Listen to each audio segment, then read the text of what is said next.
Hey there, and welcome to the ADK Rock and Metal channel. I am, of course, Dave, and today I am going to be looking at the news for the last 7 days from the channel, Blabbermouth Net. And we're going to do what we did with Loudwire last week. So today is the 29th of March. We're going to look at what news came out in the last 7 days. And is it news? Is it tabloid journalism at its best, or is it complete and utter nonsense? So we did Loudwire last week, and there was maybe 20% actual stories on their channel versus just a whole lot of rubbish that no one really cared about or would want to care about or didn't relate to actual rock or metal news. So let's bring up this week in Blabbermouth. There we go. Let's find out. So we've got news, features, reviews, etc. So we're going to focus on the Blabbermouth news. No, we're not having an ad. Go away. So let's have a look. Let's have a look as of yesterday. So that's quite interesting. So it hasn't got updated news for today. Ace Frehley on Eric Singer. I know he would have preferred having me play guitar in Kiss over Tommy Taylor. Why? Why would you have known that? I would like Eric Singer to say that, not Ace. I mean, that's just getting your name in front of the actual going, oh, look at me, I need to have some sort of relevance in this world. Papa Roach has written the heaviest, most savage and insane song of band's career. Don't just tell me about it, put it out there, let us decide that one. Bozzy's Chris Jericho. Not as many people watch music videos anymore. That, unfortunately, is true, but that's because they have so many TikToks and everything else. I freaking hate TikTok. But I still think that the art of the music video is something that many people have lost. Some people do it really, really well. Other people don't give a shit about their music videos, and I think that's a real shame. But I think the art of the music video is gone because they all look very, very similar. We've got things on latest features. Sekis Tolis talks of the values of Rotting Christ and being censored by Dave Mustaine. Again, only if you're really interested in that particular band, you're going to really click on that. AC/DC sold 1.5 million tickets in one day for upcoming European tour. It's staggering. You're AC/DC, why wouldn't you sell that many tickets? If you've put up all your dates, that's a lot of tickets, but that's a lot of venues, so it makes sense. Josh Homme on Taylor Hawkins tribute concert. That was a Viking funeral if ever I've seen one. Yeah, I agree. That's actually, it's not news, but it's an interesting feature. Bruce Dickinson, why Iron Maiden hasn't had any lineup changes in 25 years? Well, it's a cash cow.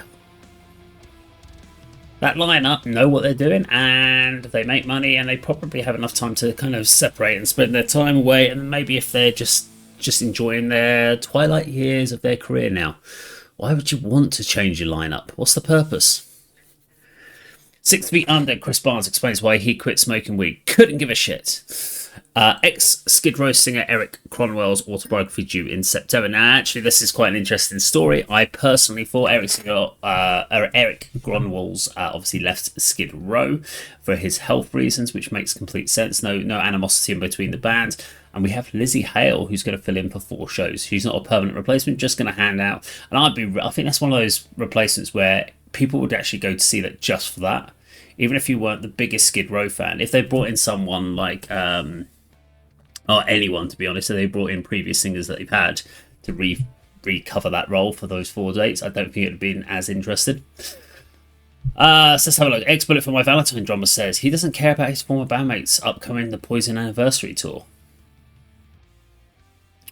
Right, maybe that was just because someone asked him that question in I'm going to guess that was from a video interview chat. People are wondering maybe if there's any interest from him or why he wasn't involved. Makes sense. See official unboxing video for Black Sabbath's box set. Oh no. Chad Gray on the new Mudvayne music. We are just trying to figure out where we want to go. That's always really useful when you're writing an album. Where do you want to go? We do the same in Telescribe. We had a meeting this week to discuss our direction for the next album. So there you go. It is very important. Vinnie Paul was never behind the idea of the Pantera reunion, says hell yeah. We all knew that. We knew Vinnie Paul never wanted to do a reunion, and that was what really kind of separated people. So this is kind of in a way old news in relation to the Vinnie Paul thing. I think people have knew that ship sailed, so it's not really needed. The Black Sabbath bench returns after major refurbishment. Maybe people were wondering where they'd gone, I don't know. So we have Tarja and Marco for Hex X Nightwish to go out on tour at some point. I mean, there's an element. I think it's great that they're going out and doing it and having fun with it, but there's still an element of milking the Nightwish train on that one. Hellstorm are finishing up writing a new album. Great news for those that are interested. If the album are interested in Hellstorm and want to know about new music, I am. I like Hellstorm, so that's going to be cool. See, Anthrax Joey Belladonna performing Journey's tribute band, or his Journey's tribute band performing in Glenside. I'd rather see him do an Anthrax. To be honest, I'm not that big a fan of Joey. As far as his vocal performance, it works, I guess, but it's still one of the weaker. Anthrax are one of my favourite of the big four, but his performances are one of the weakest of from the vocals. Anthrax to be rejoined by bassist Dan Leaker after 40-year absence. Right, why? Is he okay?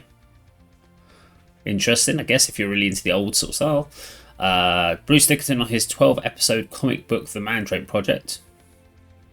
That's kind of interesting, although it's the comic books. I mean, I know they're big collector's things, but I thought that was more like retro comics, like DCU and some of the old like Spider-Mans and stuff like that. I didn't really think comics really were a big thing still, but same as books, I suppose. Poison's Ricky Rocket is working on his memoirs. It's nearing completion. Well, surely that's like a small period of time. I mean, I guess it's. Do you know what? The bit of that I'd be really interested in hearing from Ricky Rocket. Ricky Rocket is the bit where Poison went from being huge to being then classed as a joke, and then having to try and that whole period of like the native tongue bit with Richie Kotzen and the fallout when the band kind of split up, they're coming back together. The CCD, there's quite a lot of turmoil. There's a lot of ups and downs, so I think that's quite an interesting one.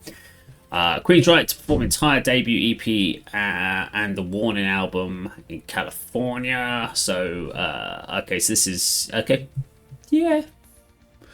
I don't know. I mean, the problem is, if you perform the entire debut EP and the Warning album and you're not the original lineup, does it make that much difference?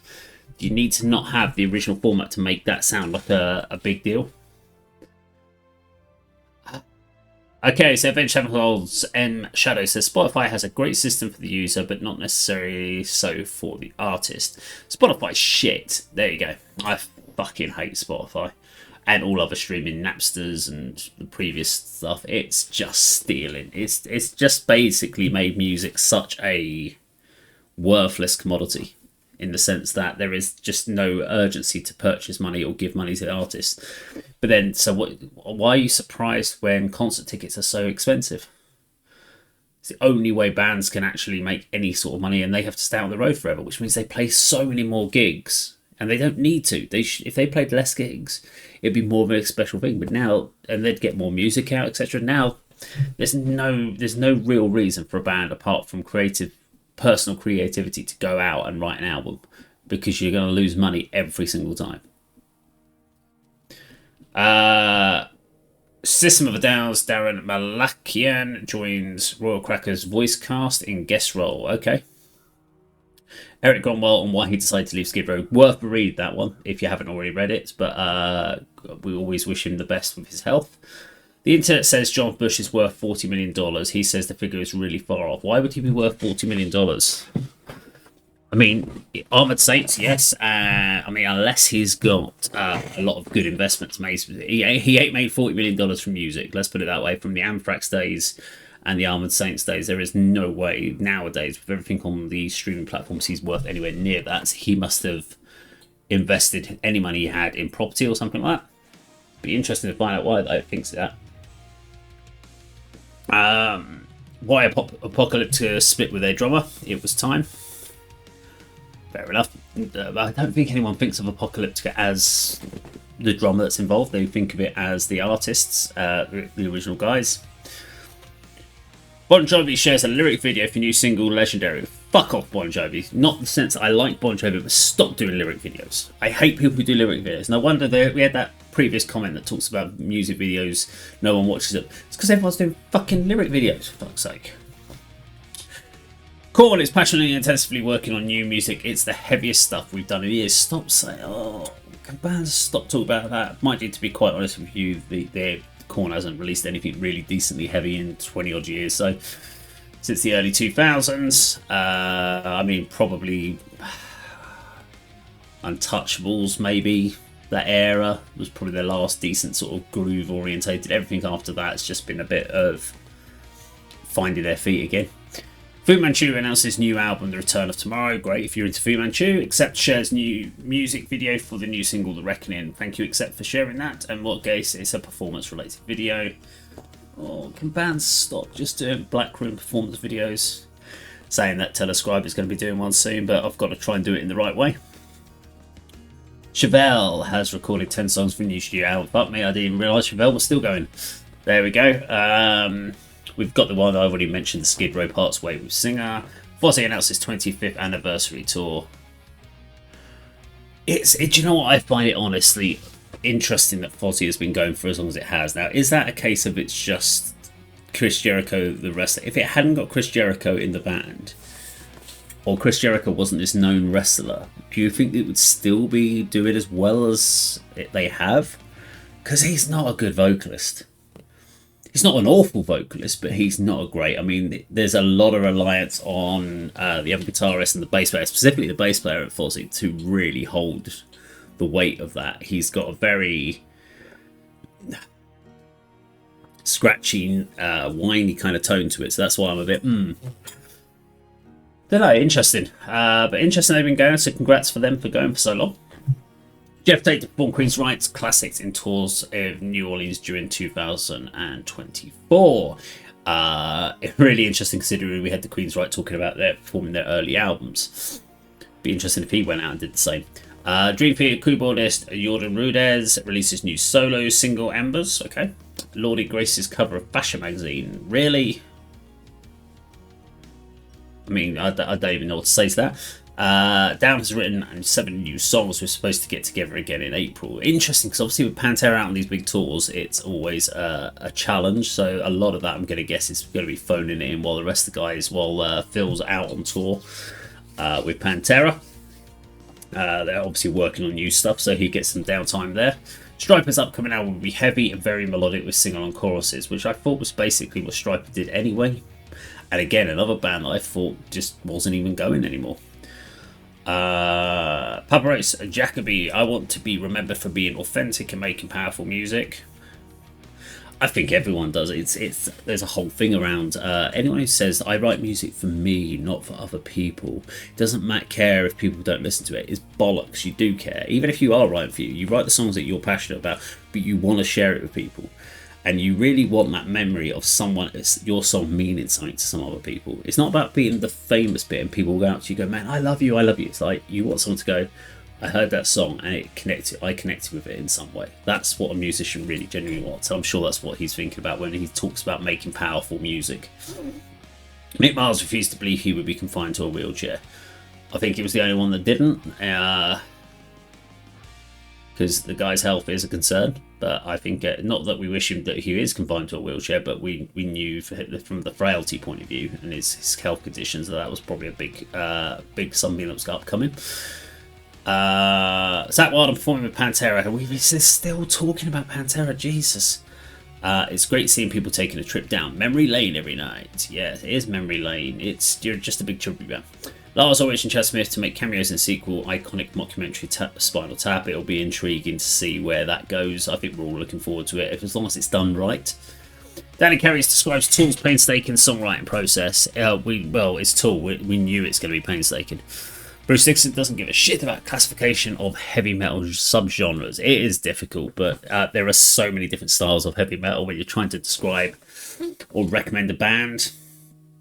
For some particular reason, that's always got to be a challenge. Why do people love to hate Nickelback? Well, why not? I don't get the reason for it. They're just a hard rock, or as Kirk on the channel will call butt rock. Stadium rockers. They're fine. They do their job well. So, Corpse Paint black metal inspired makeup now available from Elf Cosmetics and Liquid Death. I don't even know what to say to that. Really? Okay, except Mark Tornino, the United States is just not metal territory anymore. I'm not from America, so I can't really comment on that one. So also iconic Mars invade World World of Dead by Daylight. I don't even know what that is. I can't. Is that a game? Dead by Daylight? I think it's a game, probably. Come on, there's got to be something more interesting here. It's just updates. I'm scrolling through here. Former City's guitarist Steven Mrnovich, dead at 60. I don't know the band, but obviously sad for the loss for the family. 60 is still too young to die.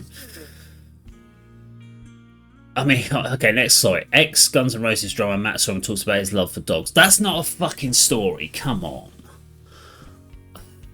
Armour Saints cover of One Chain Don't Make No Prison to arrive in June. Couldn't care less. Could not care less. I am now starting to scroll because it's now losing my will to live to do a 7-day one. I'm sure it's the same for you if you're watching this. The time to think about retirement is when your performance starts to dip, from Judas Priest, Ian Hill, sorry, apologies. That's very true. I completely agree with that. Yngwie Malmsteen is his own worst enemy, probably true as well. Sebastian Bach doesn't mind older musicians like Paul Stanley using some technology to help them get through a concert. It's probably because Sebastian Bach probably would as well. Let's just be honest here. He's sort of setting himself up to say, well, look, because I'm going to bloody do it. If you see a story that I'm skipping over, I apologise. I am just really wary that we're up to like 15 minutes into this video and we've only like half the bloody week covered. So Blabbermouth have got a lot of stories on here, which is quite interesting. Cannibal Corpse drummer Paul Mazurkiewicz to make his stand-up comedy debut this week. I don't even know. Again, I don't know what to say to that.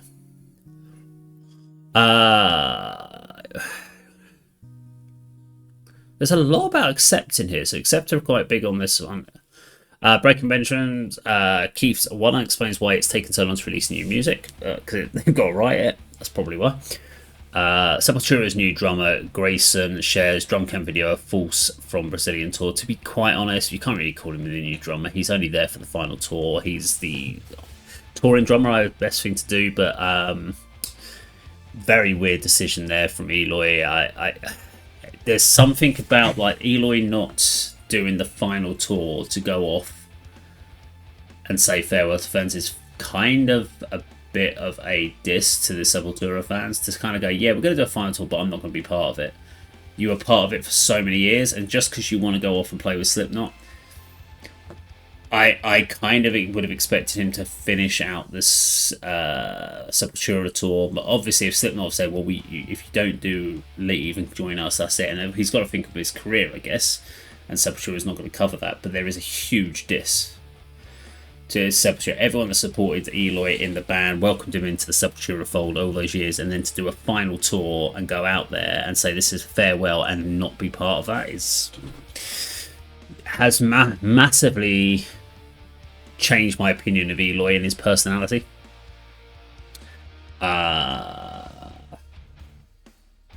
Is there much else? Okay, I'm skipping the last few to see if there's anything else in here that's actually... Oh, Randy's Blythe pauses Sydney concert to help young man handle a seizure. Good for him. Yeah, we don't want to hurt. We've got to make sure you look after each other if he's out in the pits.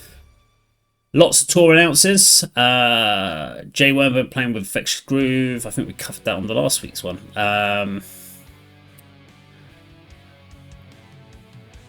People talk about their heavier direction. I think a lot of people, everyone's gone their new album, want to be heavier than they have on the previous ones because they feel that there's a need for it in today's age.